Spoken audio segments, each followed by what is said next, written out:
Hoje nós vamos falar sobre perseverança dos eleitos, ou perseverança dos santos. Amém? Pega a sua Bíblia em João capítulo 6, versículo 37, e nós vamos ver aí a base da perseverança. Diz assim a palavra de Deus: todo aquele que o Pai me dá, esse virá a mim. E o que vem a mim, de modo nenhum o lançarei fora. Já começamos a entender alguma coisa. O que é essa tal de perseverança? Essa tal de perseverança é a doutrina que ensina que nós fomos até Jesus Cristo e jamais seremos lançados fora. Outro texto, João capítulo 10, versículos 28 e 29. O texto diz assim: eu vos dou a vida eterna, jamais perecerão e ninguém as arrebatará da minha mão. Aquilo que meu Pai me deu é maior do que tudo, e da mão do Pai ninguém pode arrebatar. Quem foi entregue para Jesus aqui? Eu fui entregue para Jesus. Vocês foram entregues para Jesus Cristo? Sim. Olha o que diz Romanos capítulo 11, versículo 29. Está aí na tela. Romanos capítulo 11, versículo 29. Porque os dons e o quê? E a vocação de Deus são o quê? Irrevogáveis. O que significa isso? Irrevogável. Significa que não se revoga. Pastor, que interessante. Convido vocês agora, nossos convidados, ao Fred, nossos convidados, né? Tem dois convidados, um casal lindo aqui na minha frente também, né? O pastor é tão despercebido, né? Eu tenho um casal lindo.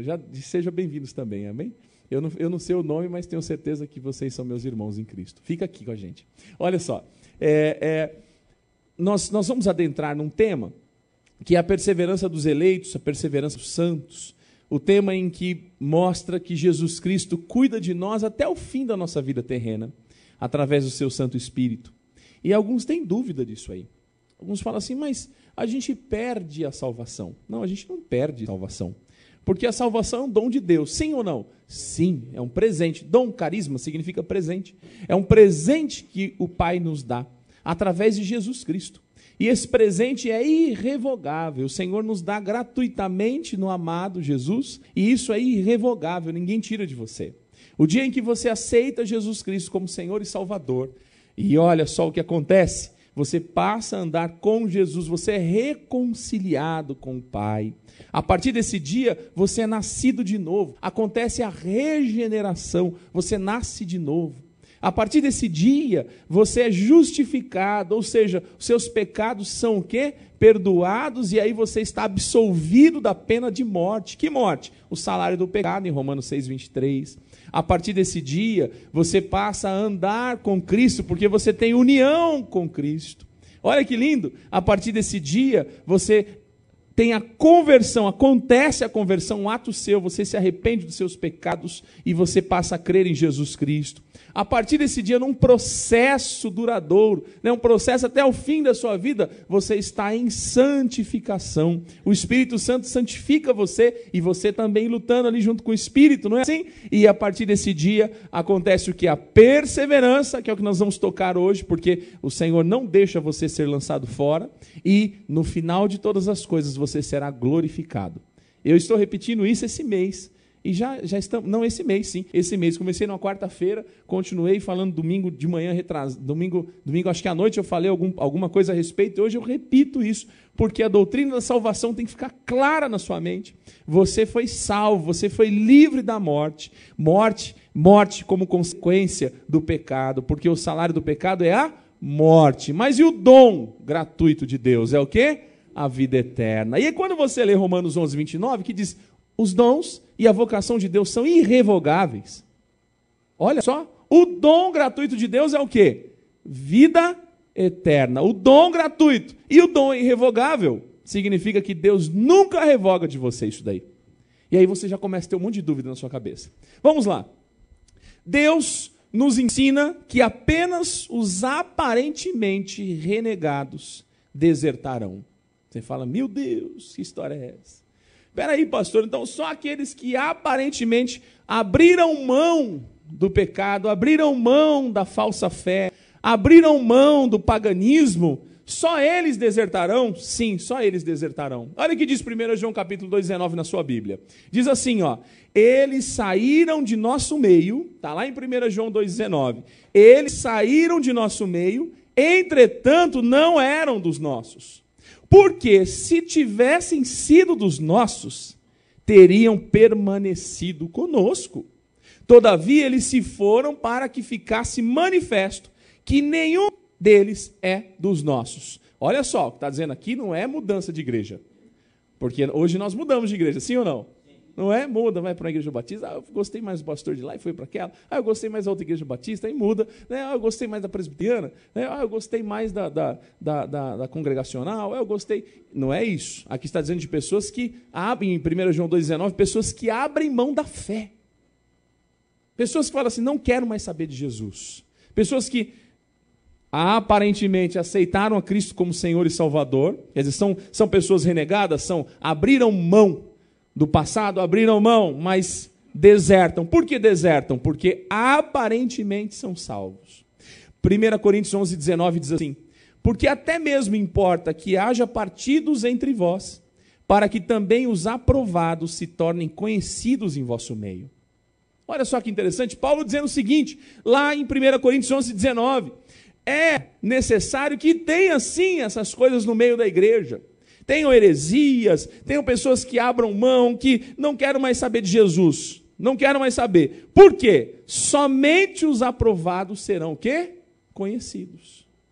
Outro ensinamento. Deus nos ensina as consequências para os desviados. Olha lá, Hebreus 10. Agora eu quero que você abra a sua Bíblia. Hebreus 10, versículo 26 ao 29. Hebreus capítulo 10, versículo 26 ao 29.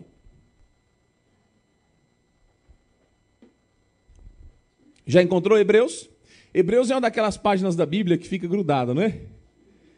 Desgruda aí. Hebreus capítulo 10, versículos 26 ao 29. Olha só, lembra dos desviados? A gente fala, eu coloquei até entre aspas. Quem são os desviados? Aqueles que aparentemente eram renegados e desertaram da fé, apostataram.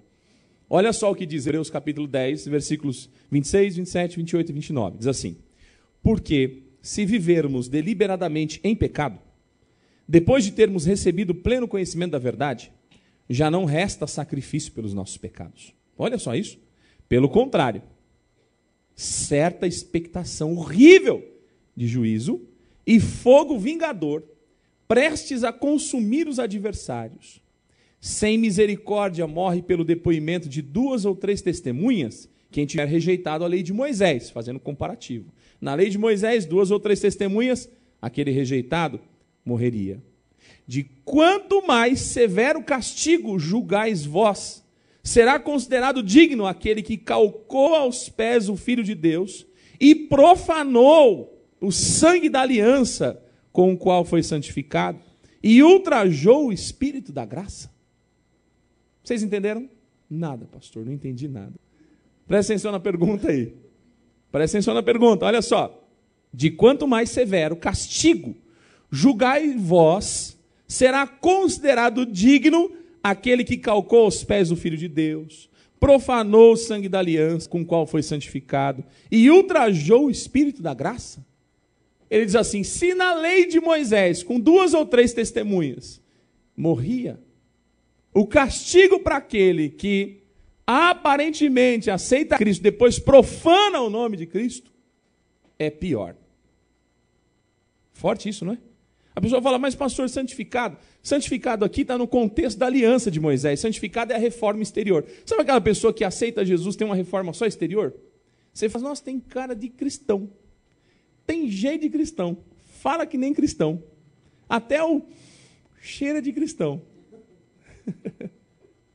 Mas no fundo, não é. É só aparentemente. São pessoas que profanam o nome de Cristo Jesus. O castigo será maior. Você fala, o que isso tem a ver com perseverança? Olha só, calma. Estou dizendo que a palavra de Deus já diz que os eleitos, aqueles que aceitaram Jesus Cristo como Senhor e Salvador, perseveram até o fim. Mas existem pessoas que aparentemente são renegadas, são pessoas que abriram mão do passado. Aparentemente, essas pessoas podem ou não podem se desviar? Podem ou não podem? Podem. E quando essas pessoas se desviam, elas estão o quê? Profanando o sangue da aliança. Elas estão profanando o sangue de Jesus Cristo. É muito forte. Outro ensinamento.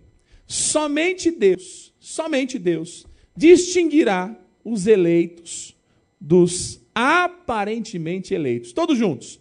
Somente Deus distinguirá os eleitos dos aparentemente eleitos. Então, olha só, eu posso julgar? Você pode julgar? Quem pode julgar? Só Deus. Entenderam?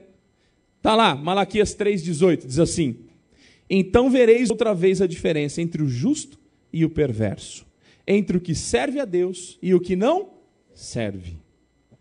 Mateus capítulo 13, versículo 47, diz assim: o reino de Deus é semelhante a uma rede que é lançada no mar. Quem já viu uma rede ser lançada no mar? Quem já assistiu uma rede ser lançada no mar? E aí, quando o pescador puxa, o que vem?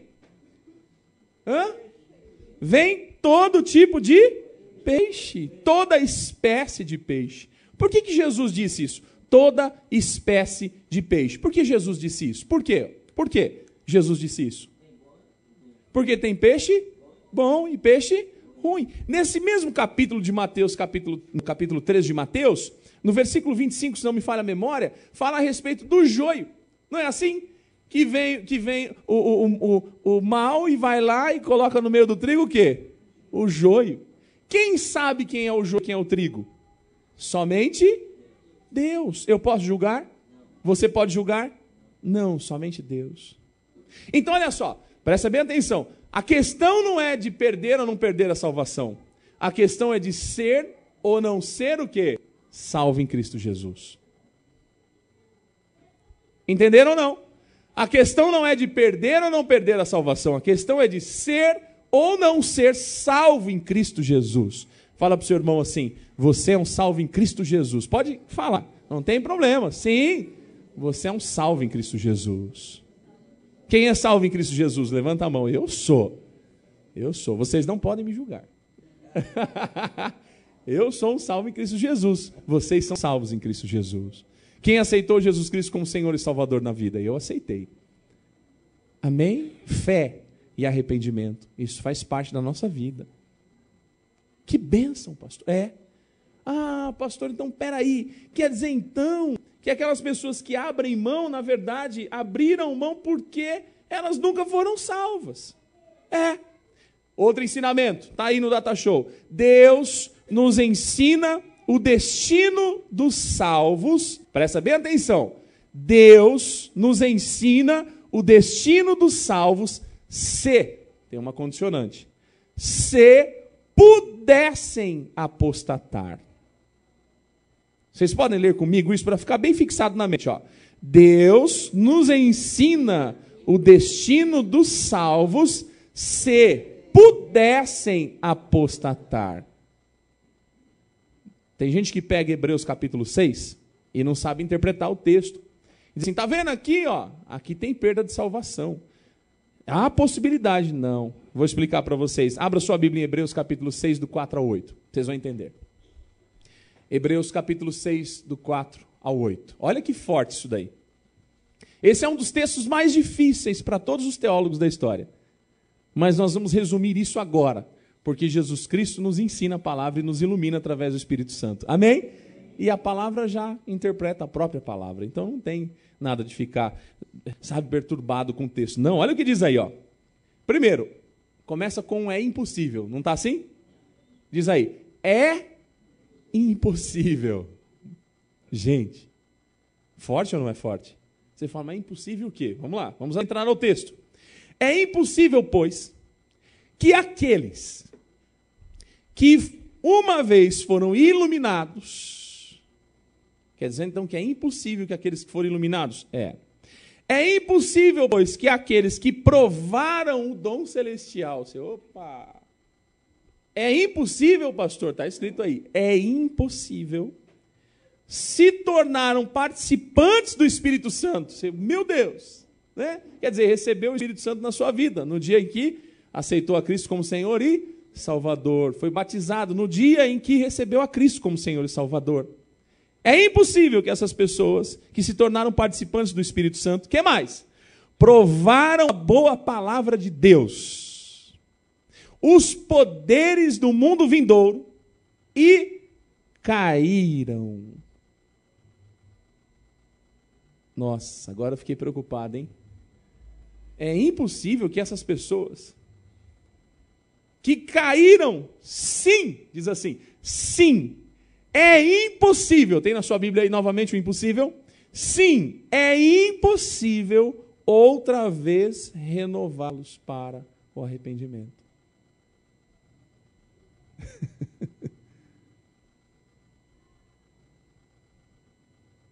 Vocês já tinham lido esse texto?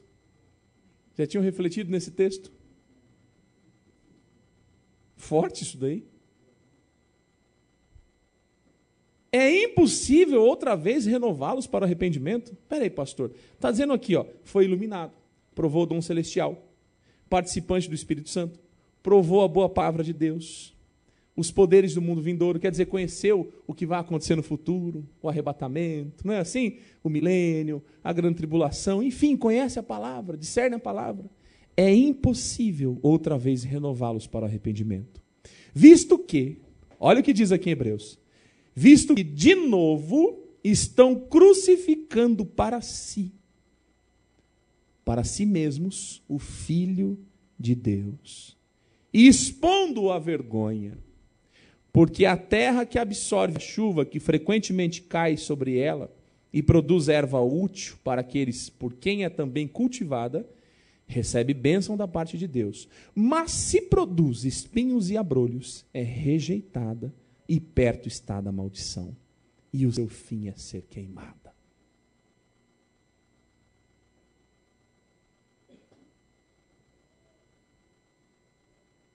Todo mundo agora ficou pensativo. E aí, pastor, qual é a resposta? A resposta está no versículo 9. Está no versículo 9. Olha, o escritor de Hebreus, sabe o que ele estava fazendo? Uma hipótese. Ele diz assim, se fosse possível, um salvo abrir mão da sua salvação, dizer, eu não quero mais saber de Jesus, eu não quero mais saber desse Espírito Santo, eu não quero mais saber dessa Bíblia, que é a boa palavra, eu não quero mais saber de nada disso, eu abri mão, eu vou virar as costas para Jesus e voltar para o meu pecado. Ele diz, se acontecesse isso, seria impossível renovar essa pessoa outra vez. Por que seria impossível? Porque ela está crucificando Jesus novamente. Ela está fazendo com que o sacrifício de Jesus fosse o quê? Fosse em vão. Mas aí no versículo 9, presta atenção no que diz aí. Quanto a vós outros, aí, o escritor da carta está escrevendo para esses vós outros. Quanto a vós outros, ó amados, estamos persuadidos das coisas que são melhores e pertencentes à salvação, ainda que falamos desta maneira. Você fala assim, pastor, então quer dizer que ele explicou isso aqui mostrando, na verdade, o contrário. De que é impossível justamente pelo fato de que quem recebeu Jesus Cristo como Senhor e Salvador não abre mão de Jesus de forma alguma. Eu vou dar um exemplo para vocês. Eu amo a minha esposa. Sabia? Vocês sabiam disso? É verdade, eu amo a minha esposa. Hoje ela está rainha em casa, né?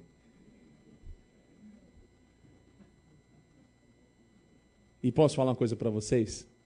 Amor jamais acaba. Por isso que é difícil, né?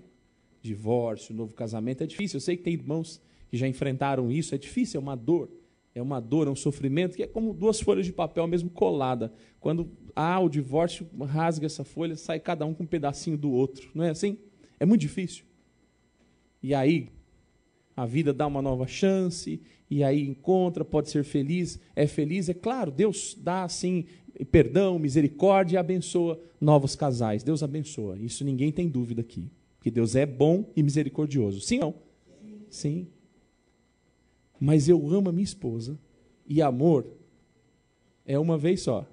Eu amo a minha esposa. Amém? Eu amo e ponto. Se minha esposa morrer, eu vou chorar, não vou? E aí minha esposa vai criar o quê? Moela. Vocês não conhecem isso? Porque quando morre a esposa, o marido fala, eu nunca mais vou ter uma como ela. Amor é um só. Amor é um só. Eu amo a minha esposa. É a minha esposa, eu amo. Eu tenho ela em grande estima. A minha esposa, eu faço de tudo. Eu trabalho, eu luto, isso e aquilo. Para quê? Para dar uma vida confortável para minha esposa. Logo, logo vem meus filhos. Uma família é uma família. Por isso que Deus odeia o divórcio. Porque é uma família. Ali estão vinculados. É uma só carne. Quando você se casa, você se torna uma só carne. Pode casar. Não, eu vou casar para separar. Não, você vai casar para viver a vida inteira. Entre nós e Deus existe o quê? Um casamento. Esse casamento nos uniu a Cristo Jesus. Quando nos une, meus irmãos, acabou. Eu estou com Cristo e não abro mão.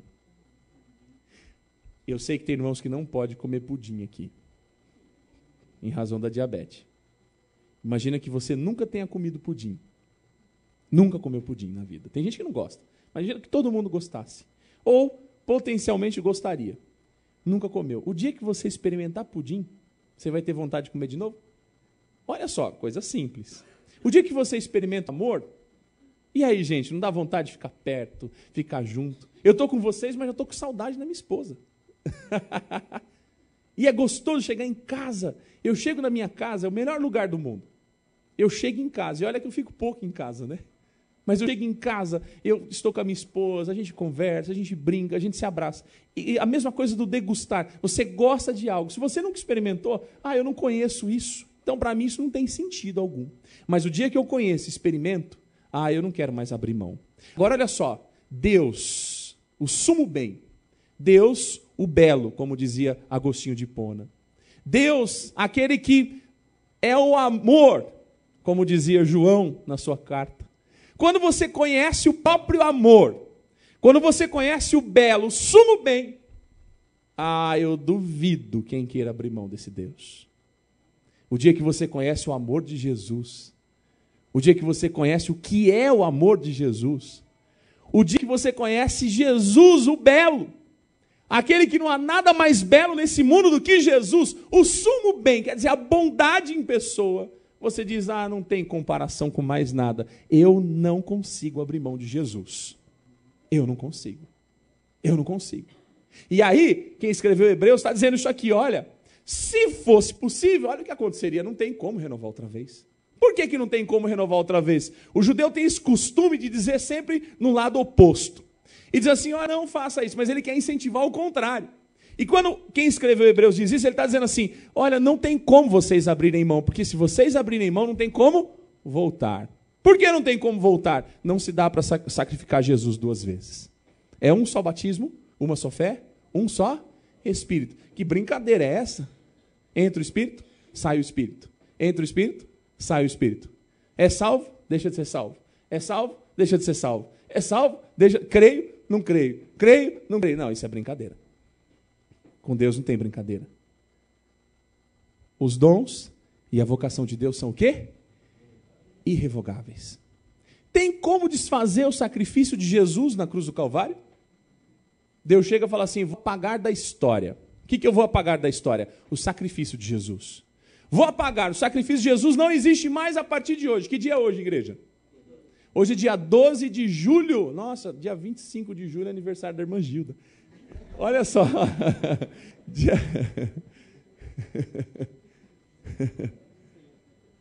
Deus fala assim, dia 12 de julho. Dia 12 de julho. Que horas são agora?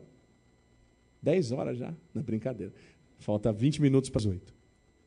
Não existe mais o sacrifício de Jesus. Apaguei da história.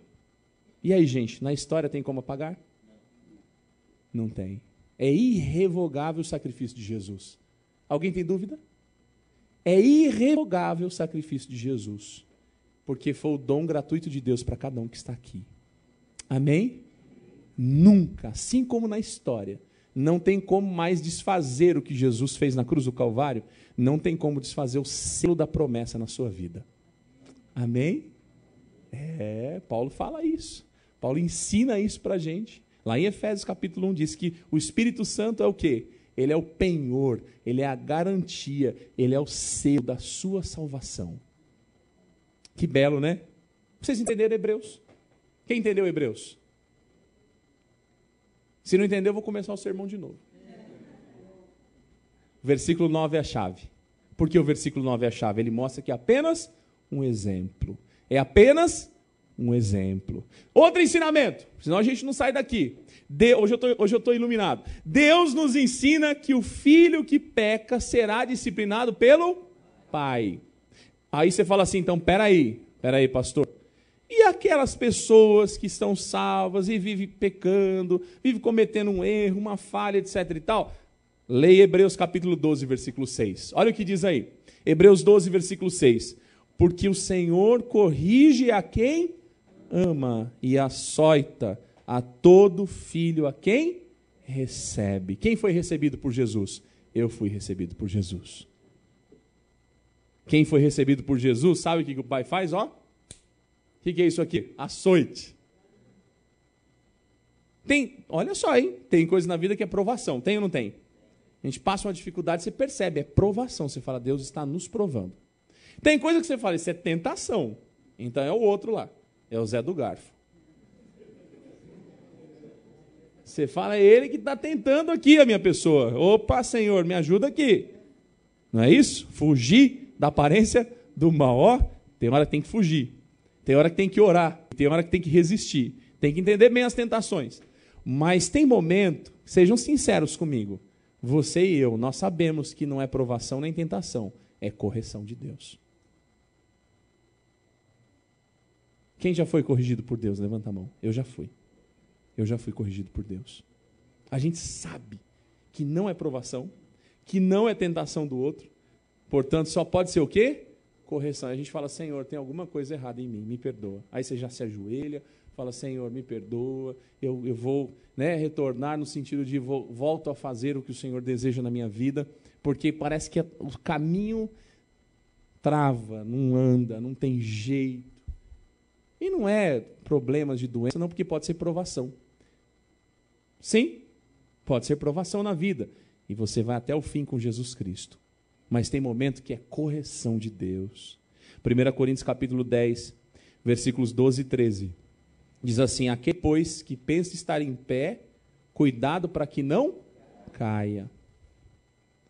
O que Paulo está dizendo? Cair no sentido de perder a salvação, abrir mão de Jesus? Não. De dar umas escorregadelas na vida. Tem ou não tem cristão que escorrega? Tem ou não tem? Escorrega. Cai num erro, num pecado, numa falha.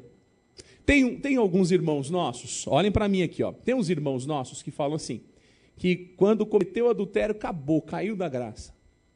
Que não tem mais salvação, não tem mais perdão, não tem base bíblica para isso. E aí já era, acabou, não tem mais salvação. Não é isso. Não existe pecado maior e nem pecado menor. Pecado é pecado. E Jesus Cristo morreu na cruz do Calvário por todos os pecados. Na cruz do Calvário há perdão para todo pecado. Todo pecado. Se você está aqui nessa noite e se sente pecador, eu também me sinto. Confesse seus pecados diante de Deus, que Jesus perdoa, purifica, limpa você. E quando alguma pessoa quer ficar na sua cabeça dizendo assim, já era, você não vai perseverar. Não tem como. Você fala, para trás de mim, Satanás. Para trás de mim, Satanás.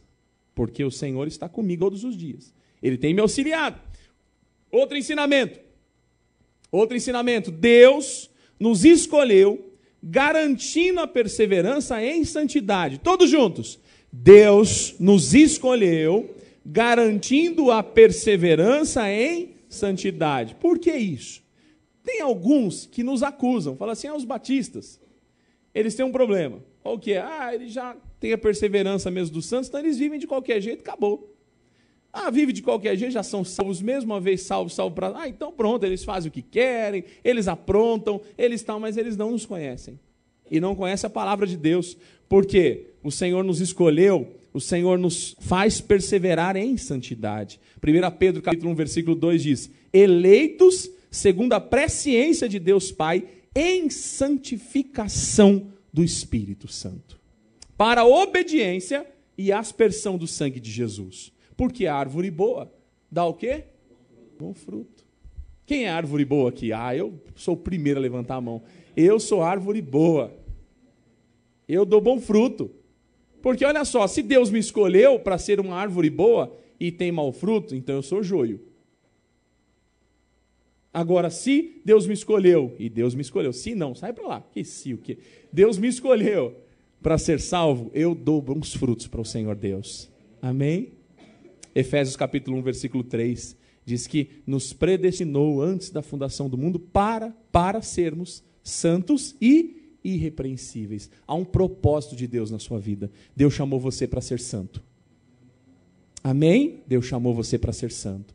Então, quando alguém chegar e falar, mas esse negócio de perseverança do santo deixa você meio assim, de qualquer jeito na fé, você fala, não, essa história de perseverança dos santos significa que Deus, através do Espírito Santo, está me santificando todos os dias, para que a minha vida continue santa. Amém? Outro ensinamento, Deus nos auxilia a perseverar mesmo perante as influências do mal. Deus nos auxilia a perseverar, mesmo perante as influências do mal. 2 Tessalonicenses capítulo 3, versículo 3, diz assim, todavia o Senhor é fiel.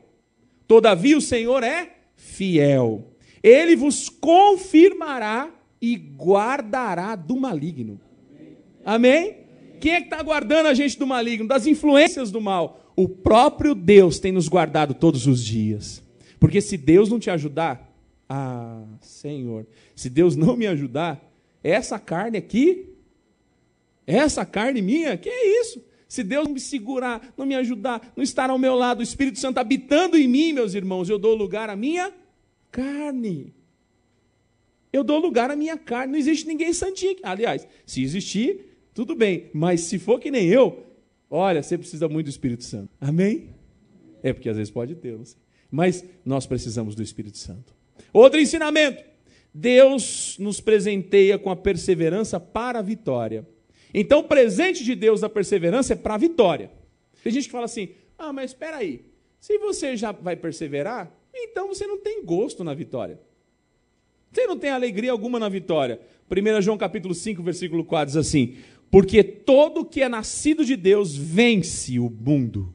E essa é a vitória que vence o mundo, a nossa fé. A fé faz com que você vença esse mundo. Não é que você recebe esse dom da perseverança, essa bênção de Deus para perseverar, que você, agora eu relaxei. Não, a fé continua firme em você. E sem fé é o quê? Impossível agradar a Deus. O cristão, ele vive pela fé, somos justificados mediante a fé. Essa fé está conosco todos os dias. E isso nos leva à vitória em Cristo Jesus. Amém? Eu quero encerrar lendo com vocês 3 versículos. 2 Timóteo capítulo 1, versículo 12. Todos juntos, vamos ler. Está aqui na tela. Eu deixei hoje propositalmente para vocês olharem para mim, mas olha só. 2 Timóteo 1, 12 diz assim, e por isso, todos juntos, estou sofrendo, todos juntos, e por isso estou sofrendo estas coisas. Todavia, não me envergonho, porque sei em quem tenho crido e estou certo de que Ele é poderoso para guardar o meu depósito até aquele dia. Quem é poderoso? Você? Deus é poderoso. Então, quem está guardando você? É você mesmo ou é o próprio Deus? Olha outro versículo, o penúltimo versículo, Romanos capítulo 8, versículos 38 e 39. Todos juntos. Porque eu estou bem certo de que nem a morte, nem a vida, nem os anjos, nem os principados, nem as coisas do presente, nem do porvir, nem poderes, nem altura, nem profundidade, nem qualquer outra criatura poderá separar-nos do amor de Deus que está em Cristo Jesus, nosso Senhor.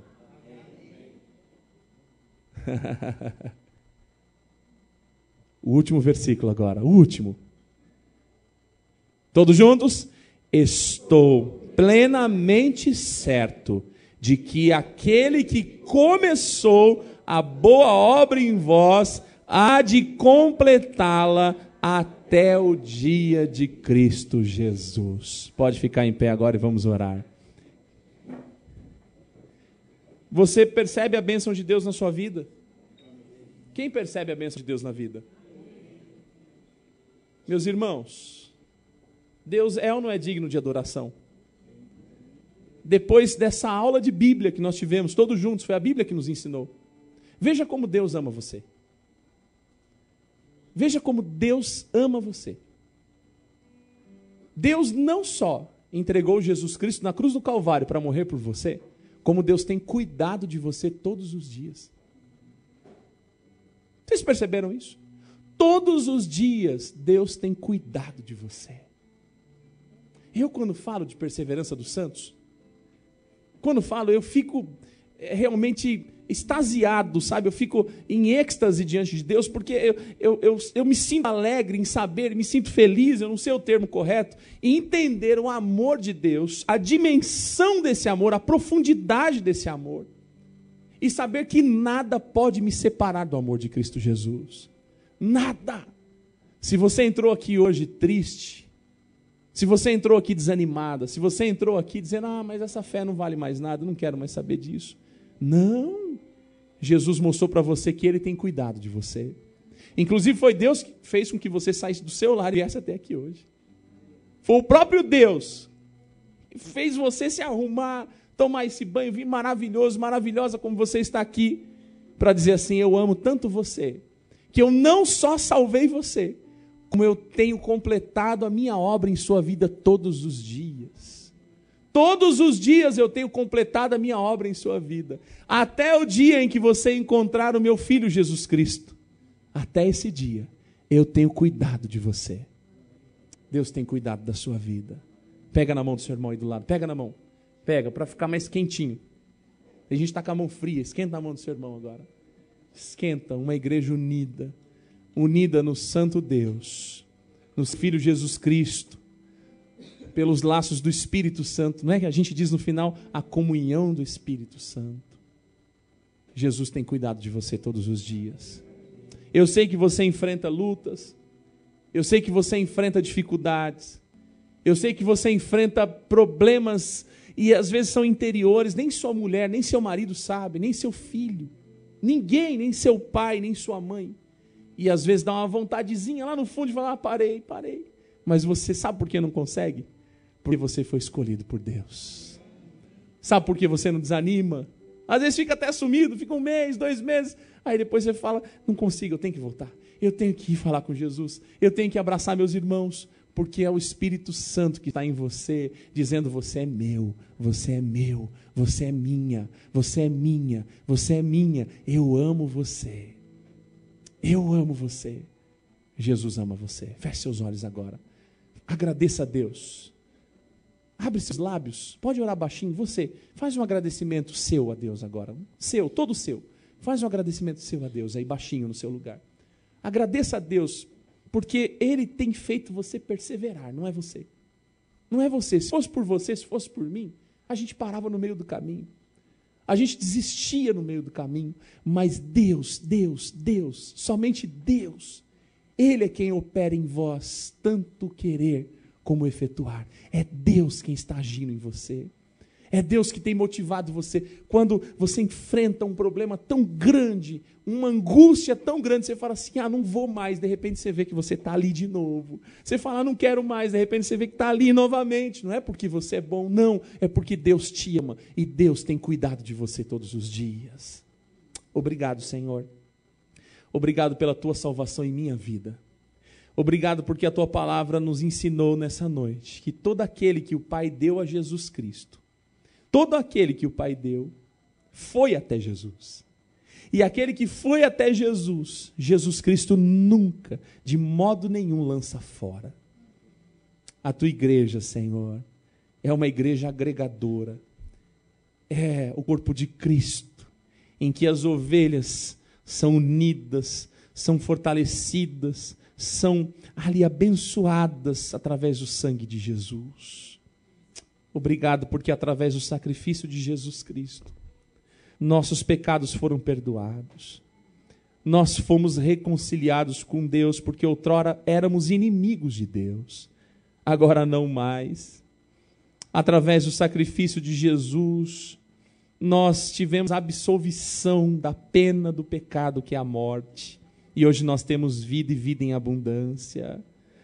Obrigado porque um dia nós confessamos Jesus Cristo como Senhor e Salvador da nossa vida. E Pai, se porventura tem alguém ainda que não confessou Jesus Cristo como Senhor e Salvador, que o Teu Santo Espírito toque nessa pessoa agora, para que ela comece a confessar Jesus, dizendo: eu creio em Jesus Cristo como Senhor e Salvador da minha vida. Eu creio em Jesus Cristo como Senhor e Salvador da minha vida. Eu creio em Jesus Cristo como Senhor e Salvador da minha vida. Eu me arrependo dos meus pecados. Senhor, toca nesse coração nessa noite. Faz uma mudança radical. Faz uma mudança nessa vida que é tão angustiada, que é tão triste, porque sem Jesus não há alegria.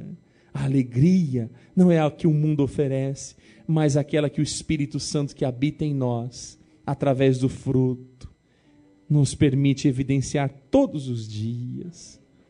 Pai, obrigado porque através de Jesus Cristo, ó Senhor, obrigado, nós fomos nascidos de novo, porque outrora estávamos mortos em nossos delitos e pecados, mas o Senhor Jesus nos deu vida. Obrigado porque o Teu Santo Espírito habita em nós, porque nós fomos regenerados.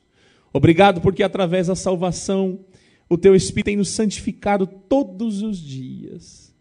E obrigado, Senhor, porque hoje nós aprendemos na Tua palavra que nós, até o último dia nosso aqui nessa terra, ou até o dia que Jesus Cristo voltar, nós estaremos firmes na Tua presença, porque o Senhor tem nos perseverado, o Senhor tem nos ajudado, tem cuidado de nós. Obrigado, Senhor. Obrigado porque um dia nós estaremos na glória com o nosso corpo glorificado.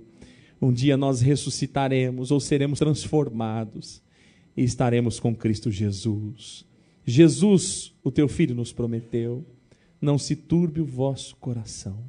Credes em Deus, credes também em mim.